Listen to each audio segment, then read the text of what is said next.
Tia hums as she swings the large door hammer. She is happy about something.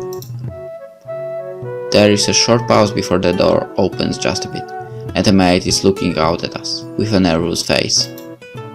Yes? But before we can reply, there is a sound of someone else approaching behind her and asking her to leave. Soon a familiar person stands in front of us and opens the door a little wider. Who are you?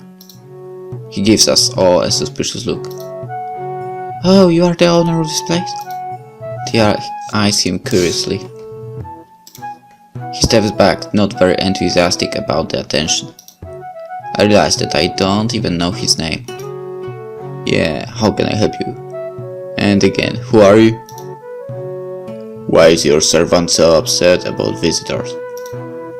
The man in the door sends him an offended glare.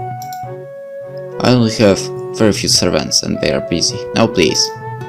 We have heard that you are in possession of a very precious item. A glass orb, right? We're just hoping that we could get to see it. A glass orb? Where have you heard?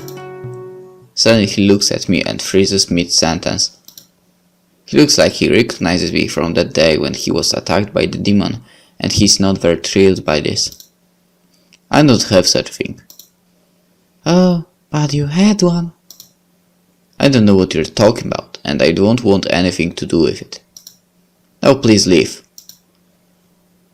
He steps back and slams the door. Once again we are alone in the front of the mansion. Tia is speechless with surprise, and I fear that she might throw another tantrum from having someone talk to her that way. That didn't go too well. Kyoshi sighs. Oh, did I scare another one away? Yoko silenced him with a piercing glare. What do we do now then? That is obvious. We enter on our own if necessary. That... Oh, she's about to blow. No. Kyoshi cuts it in to halt the disaster. Don't worry about it, Tia, let's go back and think this over first. Amazing. Tia is about to yell at him, but then makes a great effort suppressing her anger and takes a deep breath. Alright, but when I see him again, I will tell him a thing or two about smacking the door into people's faces like that.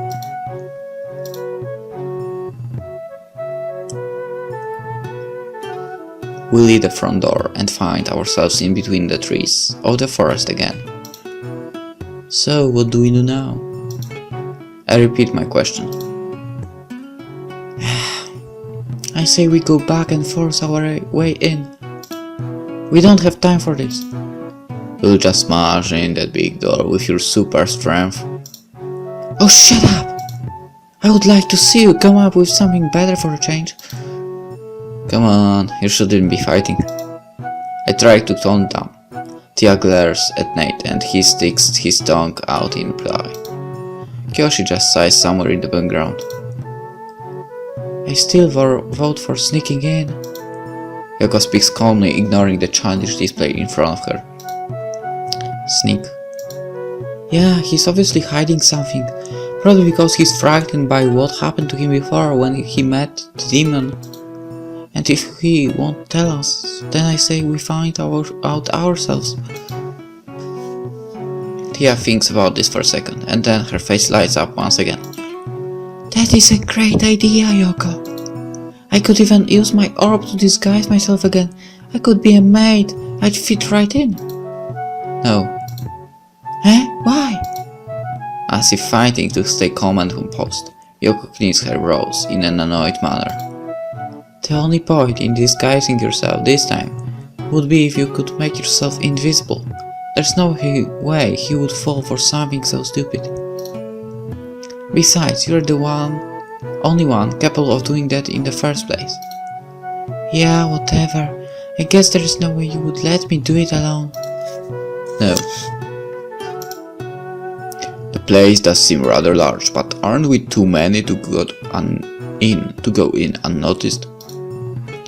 That depends. Entering is the most important objective. If we get serious, I doubt that he would be able to throw us out if he found us afterwards. But wouldn't we risk getting into a fight with him then? I wouldn't want that to happen. Yeah, it is also unknown exactly how many people are in that building. The alternative is to decide to split up. That would also seem less threatening should we run into the owner. Then some of us would have to wait out here. They asked skeptically. His tail wagged back and forth in an uncomfortable manner. How do you decide who goes in? I can imagine I will be part of that team and staying back here with the demon.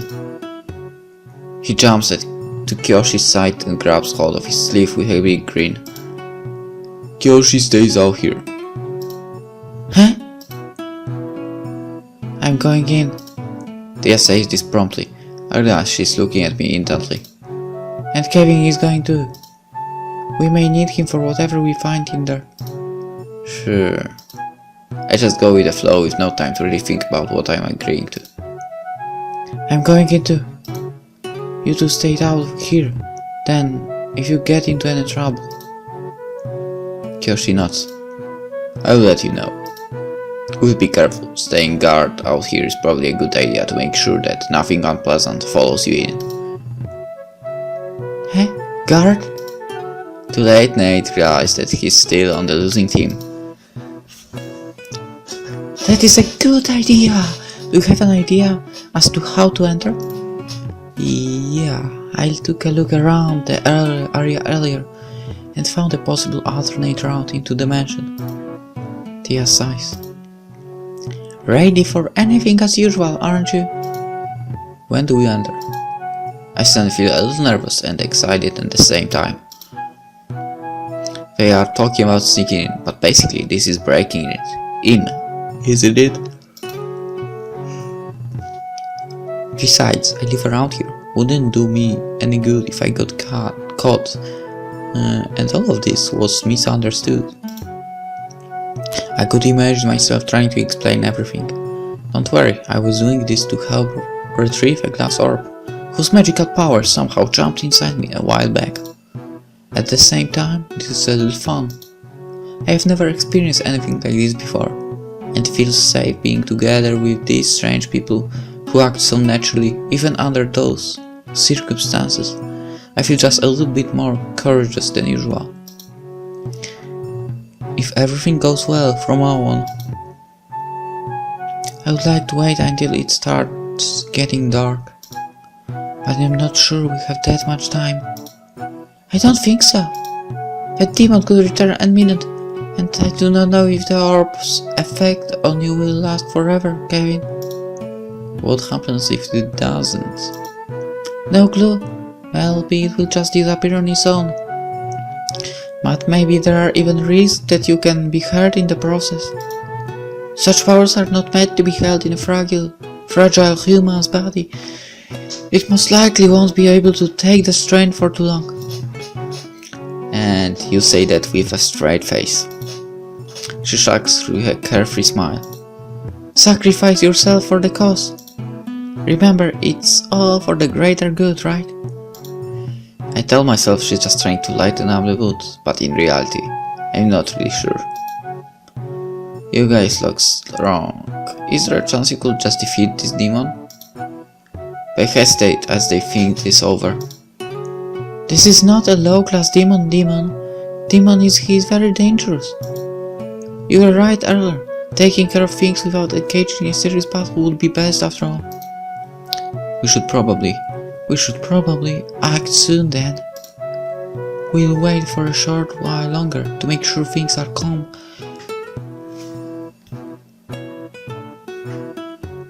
At the mansion again and then try to enter.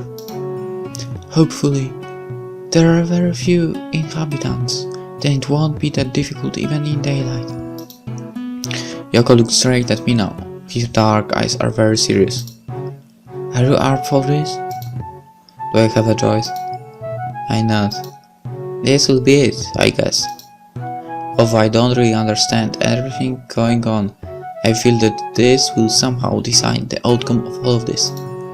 I can understand if Yoko is worried that I will ruin the mission, but I will do my best not to let them down. She sounded so serious about protecting me too. I hope I won't get in her way. The best thing would be if we could end all of this without ever meeting that thing again. Yoko seems very serious about fighting those demons. Something bad could happen. Kevin? Huh?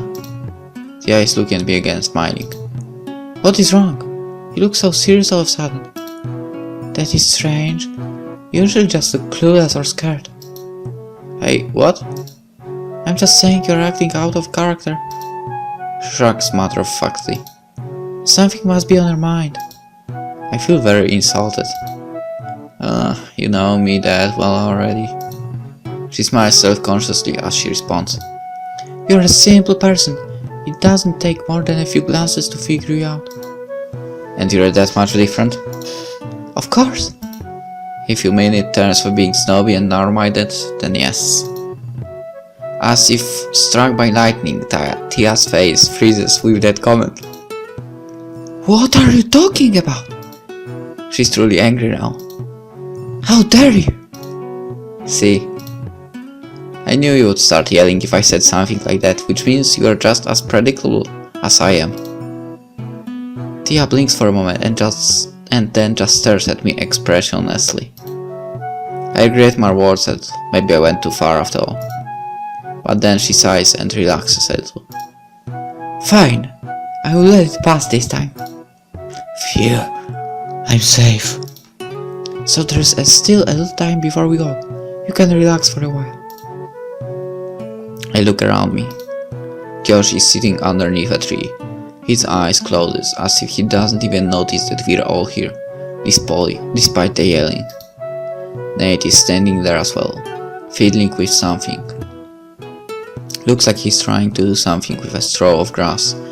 He looks frustrated somehow. Whatever. Yoko is only a few steps away, slowly scanning the forest around us with her eyes, as if on guard. A peaceful moment, just before the storm breaks loose. I wonder what I should do.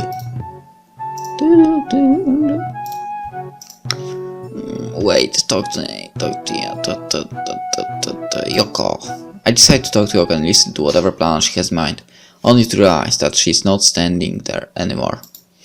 Where could she be? I let the others be as I try and walk a bit in the direction where I saw her last. Why would she leave at a time like this? Suddenly I hear a faint sound from somewhere ahead of me. Something like a short, high-pitched whistling sound. There was no melody, just this strange sound calling out a few times. I walk a little further as I try to figure out what could make such sound. Suddenly hear it again right above my head, calling out a few times. I look up and see someone sitting up there on a branch, holding something up to her mouth. It's Yoko. Again this sound as she blows at something with her hand, her eyes closed. I remember hearing this sound somewhere long ago, but I can't remember what it is. What is that?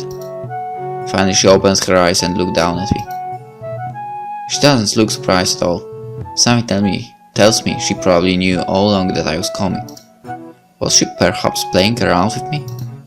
Without answering, she just opens her hands and holds something out. A single straw of grass. Grass. Yeah. She holds it up to her mouth and makes the sounds once again. I have no idea how that sounds. Actually I know, but I can't do it. So that was it, a grass whistle. I had forgotten about those. I think I tried it once, long ago, but I could never make a clear sound like that. Isn't that boring? Wouldn't you rather play on a real flute so you could play songs? I asked this in an attempt to start a conversation. Now why would I do that? Why? I don't know. Why would you just use grass? Grass and leaves can be found almost anywhere. You could even use it as a signal if need be. Of course, she would have boring practical reasons like that. You don't like instruments? She stretches out her hand and lets go of the throw. It flows gently down towards the ground while she watches it with a bored expression. I can play them, it is expected. You have some fancy background, don't you? I can figure out that much from the vision I had and the fact that you had bodyguards. I have a certain responsibility. So, did you run away from home or something? Finally she turns her head and looks at me again.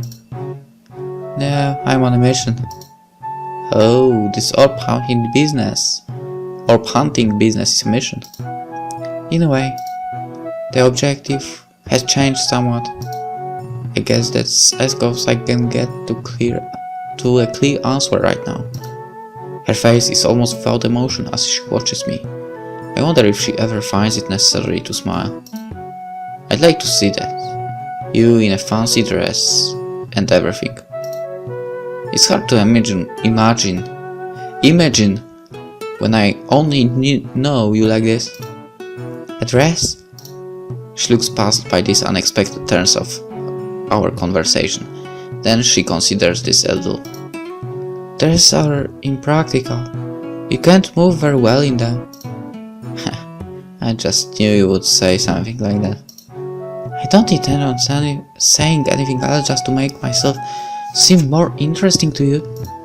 She looks at me in a funny, watchful way. What was that? Some kind of challenge? She's obviously waiting for whatever I have to reply to that. Right, you don't want to be all girly. All what? Girly. Stare. You like to waste time like this, don't you? She turns her attention elsewhere again. Oh, I failed.